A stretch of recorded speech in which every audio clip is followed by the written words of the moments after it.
Welcome to the Drilling Millions podcast, presented by Sage Dental Partners. Let's move into the last topic, which is studying dentistry abroad. So like we sort of started the first question of the first episode by talking about, you and I both went to Western. We both were educated, both had our undergrad education in Canada. And it's kind of funny because you did a 5-year program abroad, but then I started a year after you, but I'm doing a 4-year program here. So we'll finish at the same time. But why don't you walk the listeners who may be thinking about going abroad or maybe are abroad and they want to come back, what the sort of high level costs are in terms of doing that? Okay, so fun fact, actually, studying abroad in Ireland in specific is actually, in terms of tuition, works out to be the same amount as I would be paying if I stayed back in Canada. And that works out to be about 50 grand a year, Canadian.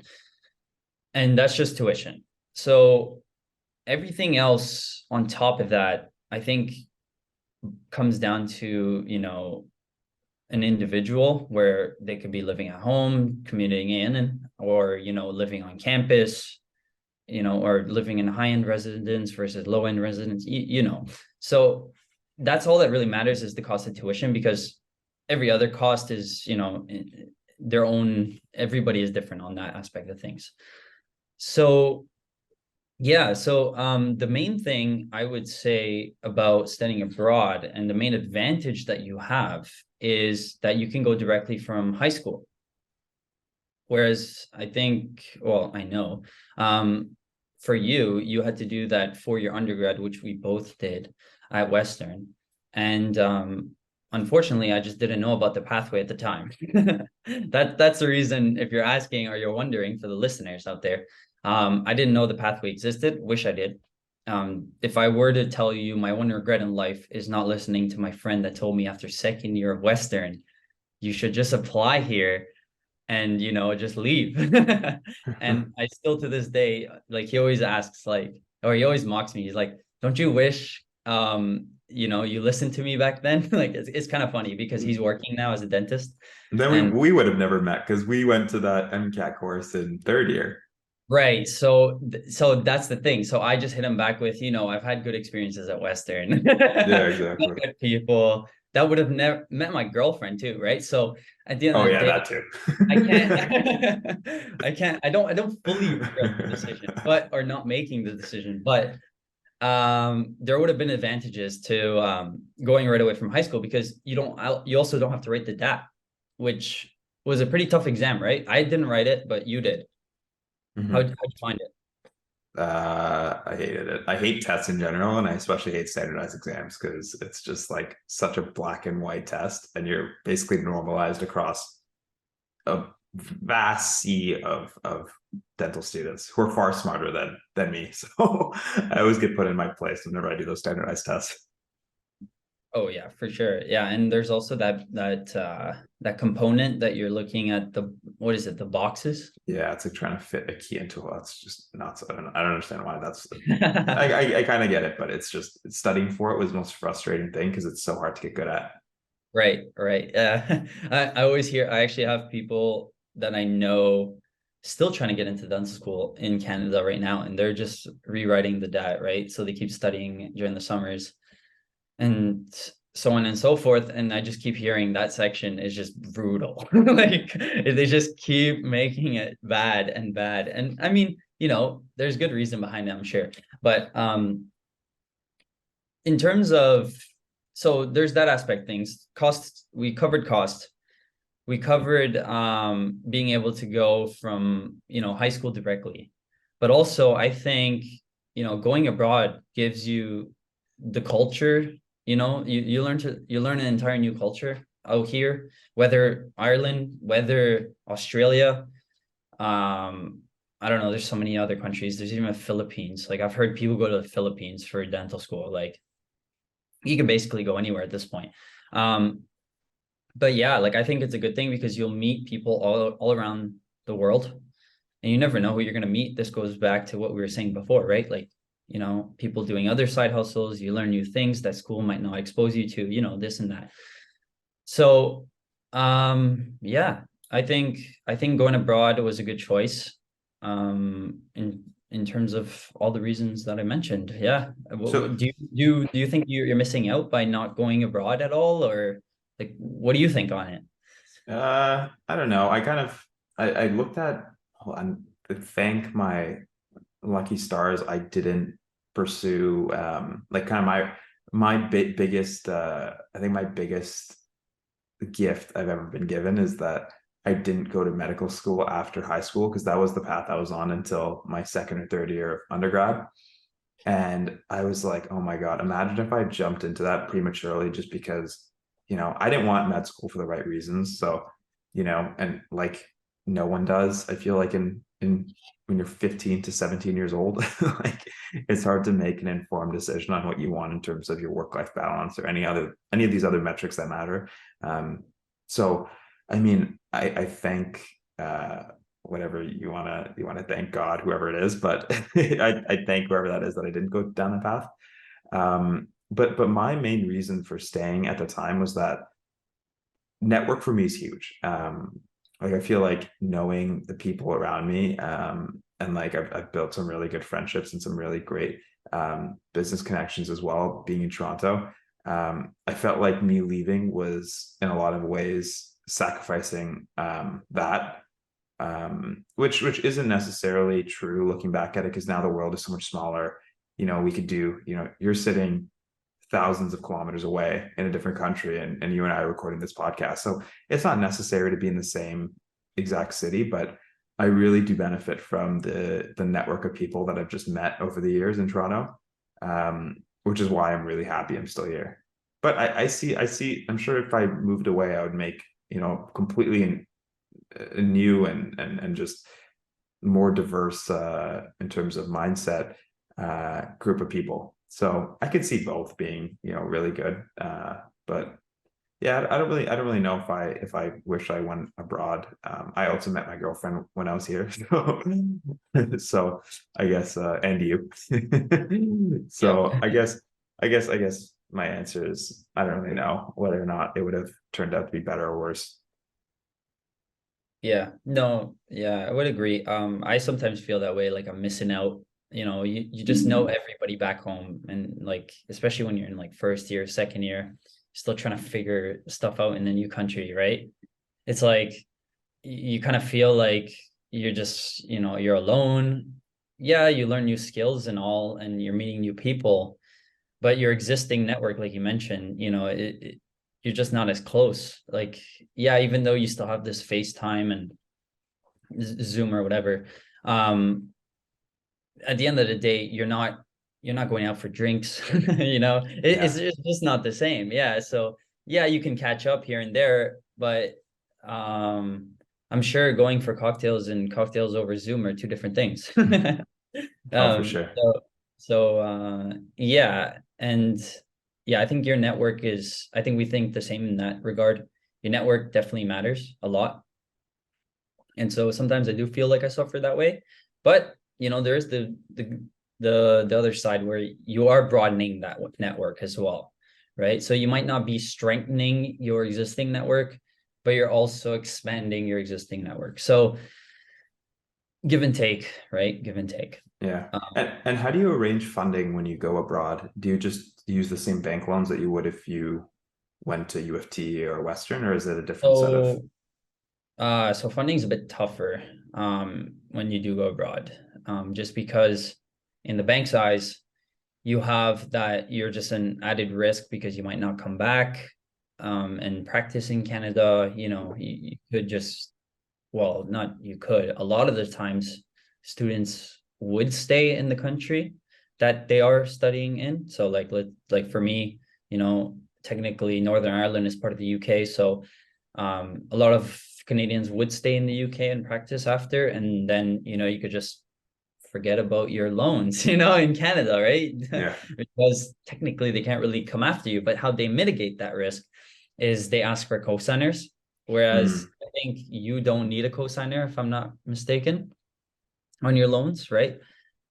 Um, So that's the main difference. And the thing is with a cosigner is they still need to have a certain amount of income, per year to be able to cosign on the loan. Because if you're not going to pay that loan back, they're basically going for that cosigner. And usually that will be your parents. And so that's the main difference between, the funding that you would get versus the funding that I get. It's still a professional student loan, but it's one that requires a cosigner. Right. And so that's where a lot of people might not get that, might not get the funding. And then you won't be able to study abroad. But yeah. So there's that extra level of complexity. And in terms of servicing that loan, like actually paying it back, what are the earning opportunities or income opportunities in Northern Ireland or wherever you're able to practice compared to Canada? So the thing we have going for us is, the exchange rate is favorable. Yeah. The pound is a strong currency. Well, it was stronger before until we collapsed recently, but still is stronger against the Canadian dollar. So you have that going for you, but you do make less money in the UK. Now, this is UK specific, not the Republic of Ireland. The Republic of Ireland is a full private system in dentistry, just like it is back home, just like it is in the US. Therefore, usually private systems tend to pay more. Whereas in the UK, we have a mixed system. We have the NHS, which is our public system, and we have the private side. Now, the thing is, you would think, oh, why don't I just go and open up a private practice, right? That would be, everyone that's the easy solution. But no, because people have access to that public system, they tend to use it. So you need to open up a mixed practice. So you have to be exposed to both. And that kind of hinders your income a bit, right? That causes that average salary difference between the UK salary and the Canadian salary to be lower, because you have that public, those public treatments coming in that are lesser pay than those private sides. Now, if you disregard that public system entirely, which, you'd have to be a top aesthetic dentist in the middle of London on Harley Street, which is full private, well, then there's a direct comparison with Toronto. Private versus private, the incomes are the same, similar, not the same. But, I'm just saying, talking average right now, I would say we get paid less. But, with that exchange rate, you do have that advantage to convert it back to Canadian dollars, be able to pay off your loan, and then you can move on with your life, right? Yeah. So, so there is that struggle, just to highlight, just to make it all clear for everyone. Hopefully that made sense. But yeah. But, you're not confined to the UK. You got to remember that. You do have the Republic. You are recognized in the Republic of Ireland. You are recognized in Australia. You are recognized in New Zealand. You are recognized in many countries in Europe as well, like Italy, France, whatever. If you speak the language, you can go work there. So, it comes back to mindset. It's like, don't have that confined mindset. You have the whole world open to you, and it's up to you to, utilize, what and what you can find out about a country and how much pay and what, are they private versus public sector? You have to utilize your resources available to you to make, ends meet for you the way you want. Right. And I think for me, going back to Canada, is going to be tough because it's not recognized from the UK to Canada. Is not a full recognition. You have to write exams, and those exams, like, yeah, sure, we've probably written like 200 exams in our lifetime, right? Like, people call exams, they're fine. But at the end of the day, when you're 500K down the drain, and well, not down the drain, but you know what I mean. You have to pay back, and then you have to pay for each of those exams, plus our main element of time. Yeah, exactly. I think, there's a huge disadvantage there that you have to consider. But for the people that have all the time in the world and, all the financing available, go for it, right? But yeah, so yeah, that's really something I wanted to highlight. So in terms of developing you and I talk a lot about consolidation and buying multiple practices. How does the market compare in that side of the world versus Canada? Like, is it still a super hot market buying dental practices? Is it because it's less profitable in some areas? Are they easier to come by? And are there any of those big, Dental Corp or 123 Dental or dentist equivalents over there?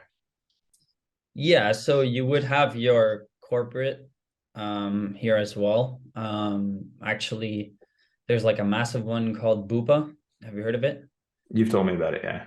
Okay, yeah, they're actually like they're a corporate that do like UK and Australia as well, and I think New Zealand as well.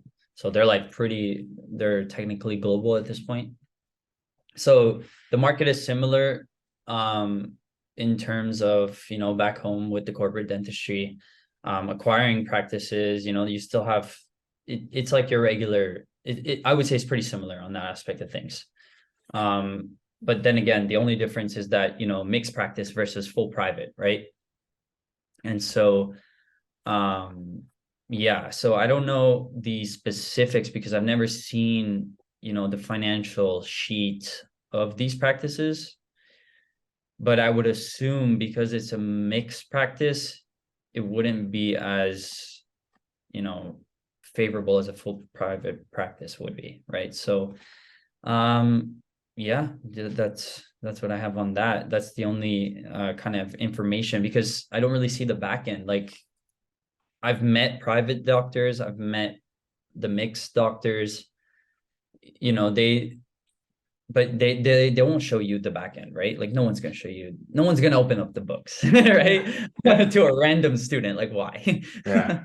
I actually had one person I shadowed, and to this day I tell him, I said, man, I really respect you for your transparency. And he would go through procedures and he'd say, okay, this is what this procedure costs, this is my overhead, and this is what I make. And every single procedure I shadowed him, he looked at it through that lens, and I just was just like blown away because no one is that open and honest, right? Like he showed me what he makes, what he's worth. It was just incredible, and it's such a shame that so few people are willing or secure enough to do that. I find everyone wants to hide behind the facade of, oh yeah, like, I'm not going to tell you how much I'm worth because that's, my net worth is my self-worth. So I really respect people who can like actually come forward and say, okay, this is what I make, and judge it whichever way you want. If you don't think that's a lot, good for you. If you think that's too much and you think that I'm, making too much as a dentist, well, that's too bad. So I respect the hell out of that when people can do that. Yeah, I think the main focus is, I think everyone's just focused on that, number value Mm-hmm. rather than, percentage profit margin. I think I like to think of everything in terms of percentage based because it just makes the most sense in terms of whether it's a small practice, big practice, at the end of the day, all that matters is how much profit are you generating out of, and then, can you reduce your expenses versus to maximize your profit, right? Like that's essentially what you're trying to do. So at the end of the day, I look at percentage, and that's what I want to hear. Like, I don't want to hear, okay, I make 300K in a year, but if you make 300K in a year and your practice made like 10 million and you took home 300, like, to me that you're not making much. Yeah, Right. exactly. So, because yeah, that's just such a low percentage, but, so that's really what would be intriguing to find out is the difference in terms of profit margin between Canada as a full private, region versus a mixed practice and what they're doing in terms of profit margins. That's, I think, the better comparison to make rather than just numbers. Yeah. Because numbers, there's the like cost of living involved. There's so many other things that you have to factor in to be able to gauge, oh, is 60,000 pounds a year, is that a good wage? Well, it could be in Northern Ireland because Northern Ireland, our rent is lower, our, housing is lower than Toronto, for example. So you have to factor in all these things. Whereas, all I care about is, does a practice make, good money for the amount of expenses it has, right? Yeah. I think that's the main comparison, because that allows, apples to apples comparison. Yeah, exactly. Well, that's probably the similar way you value companies and Forex, right? Like you have to look at it through that lens of actually looking at, okay, is this just a company or a practice that just burns a hell of a lot of money? Or is this actually a well-established, well-oiled machine of a practice?